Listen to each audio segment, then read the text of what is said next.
আসসালামু আলাইকুম আমার প্রিয় শিক্ষার্থীবৃন্দ, যেহেতু আমরা আমাদেরকে পড়তে হবে পুষ্প সংকেত এবং গোত্র পরিচিতি।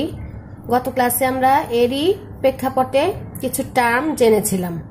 তার মধ্যে ছিল পাতার বিভিন্ন অংশ কাকে বলে সেই বর্ণনাগুলো। আজকে পড়ব ফুল কাকে বলে, ফুলের বিভিন্ন অংশ এবং ফুলের প্রকারভেদ। এগুলো জাস্ট পুষ্প সংকেত এবং গোত্র পরিচিতির জন্য আমাদেরকে জানতে হবে, কারণ প্রত্যেকটা বৈশিষ্ট্যের মধ্যে এই কথাগুলো চলে আসবে, এটার জন্য এগুলো জানা। দেখো, ফুল বলতে কি বুঝি, এটা তোমাদের ক নাম্বারের প্রশ্নেও আসতে পারে যে ফুল কি। সপুষ্পক উদ্ভিদের যৌন জননে অংশগ্রহণকারী। দেখো, সপুষ্পক উদ্ভিদের যৌন জননে অংশগ্রহণকারী 4টি স্তবক নিয়ে গঠিত। ফুলের 4টি স্তবক থাকে। স্তবক নিয়ে গঠিত সীমিত বৃদ্ধি সম্পন্ন পরিবর্তিত বিটপ অংশকে ফুল বলে। সীমিত বৃদ্ধি সম্পন্ন পরিবর্তিত বিটপ অংশকে ফুল বলে। হচ্ছে ফুলের সংজ্ঞা। দেখো, ফুলের বিভিন্ন অংশ। পুষ্পাক্ষ, এই হচ্ছে একটা ফুল। চিত্র যদি আমরা দেখি, ফিগারটা দেখে রাখা উচিত যে মঞ্জরি দ্বন্দ্ব, যে দ্বন্দ্বটার মধ্যে ফুল থাকে। তারপরে হচ্ছে পাতা, তারপরে হচ্ছে পুষ্পবৃন্ত, বৃন্ত মানে বোটা, সেই পুষ্পবৃন্ত। আর এই যে দেখো, এগুলা হচ্ছে উপবৃতি, ছোট ছোট যে পাতার মতো উপবৃতি, আর এটা হচ্ছে একটা ফুল। তাহলে হচ্ছে ফুলের বিভিন্ন অংশ। এবং এর মধ্যে যে অংশগুলা থাকে সেগুলো হচ্ছে, দেখো, 1 নাম্বার পুষ্পাক্ষ, অক্ষ এবং সেটা পুষ্পের অক্ষ, সেটাকে বলা হয় পুষ্পাক্ষ। অর্থাৎ যে অক্ষের উপর পুষ্পের 4টি স্তবক সর্পিলাকারে সজ্জিত থাকে তাকে পুষ্পাক্ষ বলা হয়। এরপরে আসো বৃতি। পুষ্পের সবচেয়ে বাইরের সবুজ ও প্রথম স্তবকটিকে বৃতি বলা হয়। পুষ্পের সবচেয়ে বাইরে এবং সবুজ ও প্রথম স্তবকটিকে বৃতি বলে। তোমাদের কিন্তু অবজেক্টিভে আসতে পারে যে ফুলের প্রথম স্তবক কোনটি। আচ্ছা, বৃতির প্রতিটি সদস্যকে বলা হয় বৃত্তাংশ বা সেপাল। বৃত্তাংশ বা সেপাল বলা হয়, এক একটি অংশকে বলা হয়। বৃত্তির বাইরে কোনো স্তবক যদি দেখতে বৃত্তির ন্যায় হয় তবে তাকে উপবৃত্তি বলে। বৃত্তির বাইরেও যদি বৃত্তির মতোই কোনো অংশ থাকে তবে সেটাকে বলা হবে উপবৃত্তি। যেমন জবা ফুলে উপবৃত্তি বিদ্যমান।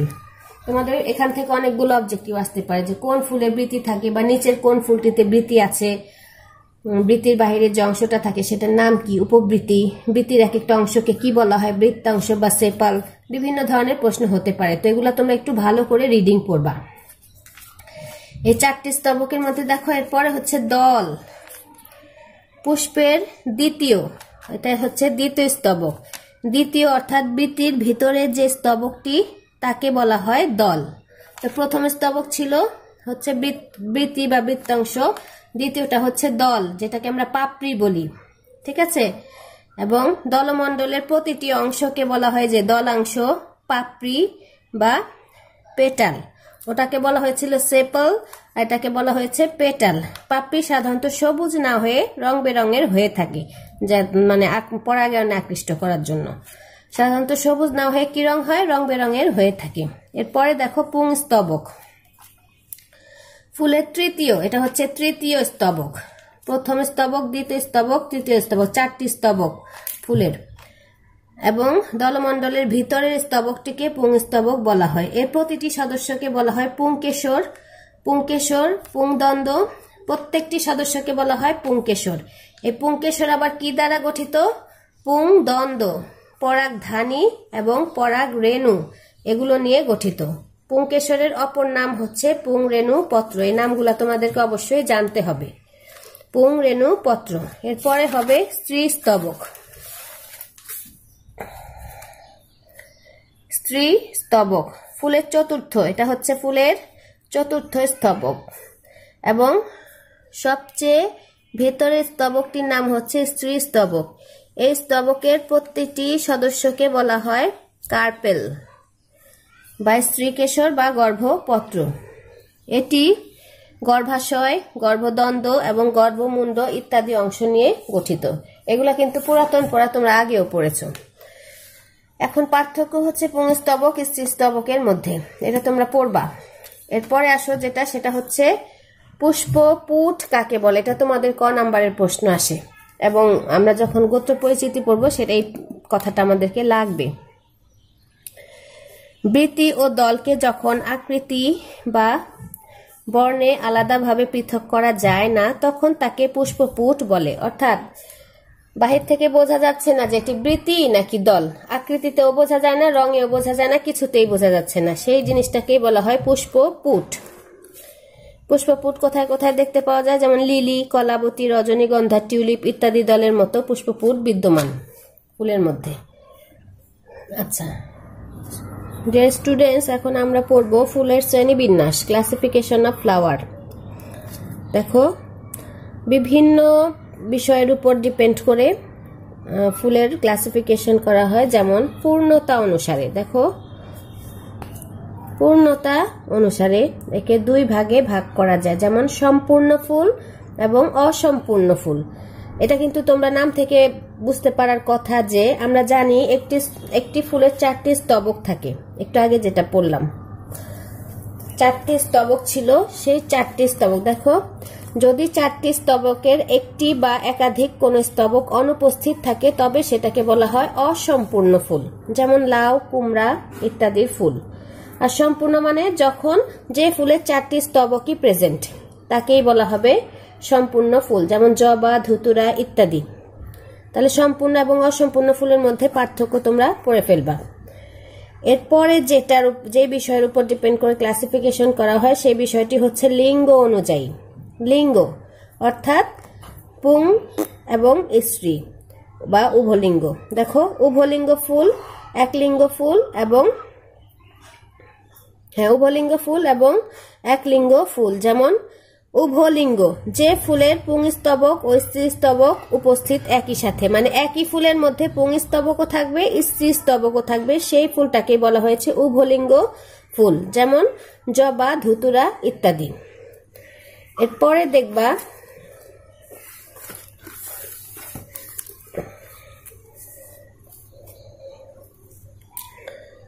একলিঙ্গ ফুল, যে ফুলের পুংস্তবক ও স্ত্রীস্তবকের যে কোনো একটি উপস্থিত, অর্থাৎ একটি ফুলে হয় পুংস্তবক থাকবে না হয় স্ত্রীস্তবক থাকবে, সেই ফুলটাকেই বলা হয়েছে একলিঙ্গ ফুল, যেমন লাউ, কুমড়া ফুল ইত্যাদি। এরপরে যে বিষয়টির উপর ডিপেন্ড করে ক্লাসিফিকেশন করা হয়েছে সেটি হচ্ছে অঙ্গের সমতা অনুসারে, অর্থাৎ কয়টি ভাগে কয়বার ভাগ করা যায় একটি ফুলকে সেটা অনুযায়ী। দেখো সমাঙ্গ ফুল এবং অসমাঙ্গ ফুল, যে ফুলের 4টি স্তবকের আকার, আকৃতি ও বর্ণ একই রকম। যখন 4টি স্তবক কি হবে, আকার, আকৃতিতে এবং বর্ণে একই রকম হবে, সেগুলোকে বলা হয় সমাঙ্গ ফুল, যেমন জবা ফুল। অসমাঙ্গ ফুল, যে ফুলের স্তবকগুলো বিভিন্ন ধরনের হয়ে থাকে, মানে 4টি স্তবকই 4 ধরনের হতে পারে বা 3 ধরনের বা 2 ধরনের হতে পারে, সেই ফুলগুলোকে বলা হয় অসমাঙ্গ ফুল, যেমন অপরাজিতা ফুল। এরপরে প্রতি সমতা অনুযায়ী ফুলকে আবার 3টি ভাগে ভাগ করা যায়। প্রতি সমতা অনুযায়ী, যেমন এক প্রতিসম, বহু প্রতিসম এবং অপ্রতিসম। এক তো নাম থেকেই বোঝা যায় পুষ্পকে একবার মাত্র সমান 2 ভাগে ভাগ করা যদি যায়, যদি একটি পুষ্পকে একবার ভাগ করলে 2টি সমান অংশ পাওয়া যায় তখন সেটাকে বলা হয় এক প্রতিসম ফুল, যেমন সিম, অপরাজিতা ফুল ইত্যাদি। বহু প্রতিসম, পুষ্পকে একাধিকবার সমান 2 ভাগে ভাগ করা যায়, অর্থাৎ এটা ছিল শুধুমাত্র একবার ভাগ করলেই 2টি সমান ভাগ পাবো, আর এটা হচ্ছে একের অধিকবারও যদি ভাগ করা হয় তাহলে 2টা সমান ভাগ পাওয়া যাবে যে ফুলকে, সেটাকে বলা হয়েছে বহু প্রতিসম ফুল, যেমন জবা ফুল, ধুতুরা ফুল, সরিষা ফুল ইত্যাদি। 3 নাম্বার হচ্ছে অপ্রতিসম ফুল, কোনোভাবে সমান 2 ভাগে ভাগ করা যায় না যে ফুলগুলোকে, সেগুলোকেই বলা হয় অপ্রতিসম ফুল, যেমন কলাবতী ফুল, অর্কিড ফুল ইত্যাদি। এরপরে হচ্ছে গর্ভাশয়ের অবস্থান অনুযায়ী এটাকে আবার 3 ভাগে ভাগ করা হয়। গর্ভাশয়ের অবস্থান অনুযায়ী এটাকে ভাগ করা হয়েছে 3 ভাগে, যেমন হাইপোগাইনাস বা গর্ভপাদ, পেরিগাইনাস বা গর্ভকোটি বা এপিগাইনাস বা গর্ভশীর্ষ। এটা কিন্তু নাম থেকে বোঝা যাচ্ছে যে 1 নাম্বার হচ্ছে হাইপোগাইনাস, অর্থাৎ পুষ্পাক্ষ উত্তল বা সমান। পুষ্পাক্ষ উত্তল, এই যে দেখো এই যে চিত্র, পুষ্পাক্ষ উত্তল বা সমান। গর্ভাশয় সবার উপরে অবস্থান করে। গর্ভাশয়, এই যে গর্ভাশয় সবার উপরে, দেখো সবগুলা স্তবকের উপরে গর্ভাশয় অবস্থিত। অন্যান্য স্তবক নিচে অবস্থান করে। দেখো এটা হচ্ছে গর্ভাশয়, এই একটা স্তবক, এই একটা স্তবক, এই একটা স্তবক, এগুলো সব গর্ভাশয়ের নিচে অবস্থান করছে। এদের গর্ভাশয়কে অধিগর্ভ গর্ভাশয়ও বলা হয়। অধিগর্ভ গর্ভাশয়ও বলা হয়, যেমন ধুতুরা, জবা, ধান ফুল ইত্যাদি। এই হচ্ছে হাইপোগাইনাস বা গর্ভপাদ ফুল। তারপরে 2 নাম্বার হচ্ছে পেরিগাইনাস বা গর্ভকোটি। এদের পুষ্পাক্ষ হচ্ছে অবতল। এদের পুষ্পাক্ষ হচ্ছে অবতল, এই যে দেখো পুষ্পাক্ষ অবতল।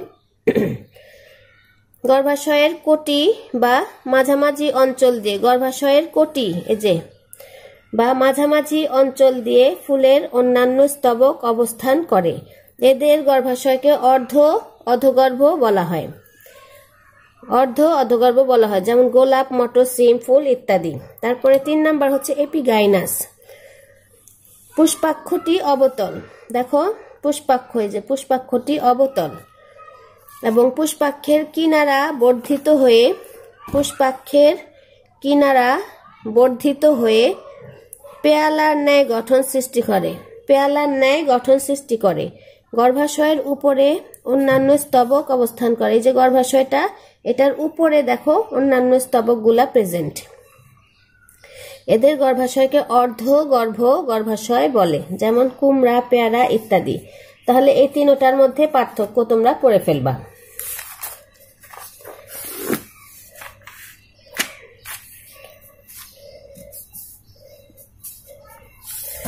এরপরে যার উপর ডিপেন্ড করে ক্লাসিফিকেশন করা হয় সেটা হচ্ছে স্তবকের সংখ্যা অনুযায়ী। স্তবক ট্রাইমেরাস, টেট্রামেরাস, পেন্টামেরাস। ট্রাই মানে 3, টেট্রা মানে 4, পেন্টা মানে 5, এগুলো তোমরা আগেও জানো। দেখো ফুলের প্রতিটি স্তবকের সংখ্যা 3 বা 3-এর গুণিতক যদি হয় সেই ফুলটাকে বলা হয় ট্রাইমেরাস ফুল। ট্রাইমেরাস ফুল সাধারণত একবীজপত্রী উদ্ভিদে দেখা যায়। এগুলা কিন্তু তোমাদের ভাইভাতেও জিজ্ঞেস করতে পারে, অথবা একবীজপত্রী উদ্ভিদের বৈশিষ্ট্য পড়তে গেলে এই বৈশিষ্ট্যটা চলে আসবে, প্লাস তোমাদের অবজেক্টিভেও আসতে পারে। তাহলে রিডিং পড়বা খুব ভালোভাবে মনে রাখার উদ্দেশ্যে। এরপরে হচ্ছে টেট্রামেরাস। ফুলের প্রতিটি স্তবকের সংখ্যা 4 বা 4-এর গুণিতক যদি হয় তাকে টেট্রামেরাস ফুল বলা হয়, যেমন সরিষা। পেন্টামেরাস মানে 5। ফুলের প্রতিটি স্তবকের সংখ্যা যদি 5 বা 5-এর গুণিতক হয় তাহলে সেই ফুলগুলোকে বলা হয় পেন্টামেরাস, যেমন জবা, ধুতুরা ইত্যাদি ফুল। এরপরের বিষয়টি হচ্ছে পুষ্পপত্রের বিন্যাস অনুযায়ী ফুলকে আবার 2 ভাগে ভাগ করা হয়েছে। একটা হচ্ছে আবর্ত ফুল, একটা হচ্ছে অনাবর্ত ফুল। যে ফুলের পুষ্পাক্ষের প্রতি পর্বে পুষ্পপত্রগুলো আবর্তাকারে বিন্যস্ত থাকে, মানে ঘুরিয়ে ঘুরিয়ে চারিদিকেই অবস্থান করে, সেগুলোকে বলা হয় আবর্ত ফুল, যেমন জবা ফুল। 2 হচ্ছে অনাবর্ত ফুল। যে সকল পুষ্পাক্ষের উপর পুষ্পপত্রগুলো সর্পিল আকারে বিন্যস্ত থাকে তাকে অনাবর্ত ফুল বলে, যেমন চাপা ফুল। এই হচ্ছে ফুলের ক্লাসিফিকেশন। তো আশা করি তোমরা পুষ্পের বা ফুলের ক্লাসিফিকেশনটা বুঝতে পেরেছো। এটা খুব মনোযোগ সহকারে পড়বে এবং মুখস্থ রাখবে। প্রত্যেকটা কথাই তোমাদের পুষ্প সংকেত পড়তে গেলে লাগবে এবং গদ্য পরিচিতির জন্য প্রয়োজন। এরপরে ইনশাল্লাহ দেখা হবে আগামী ক্লাসে। আল্লাহ হাফেজ।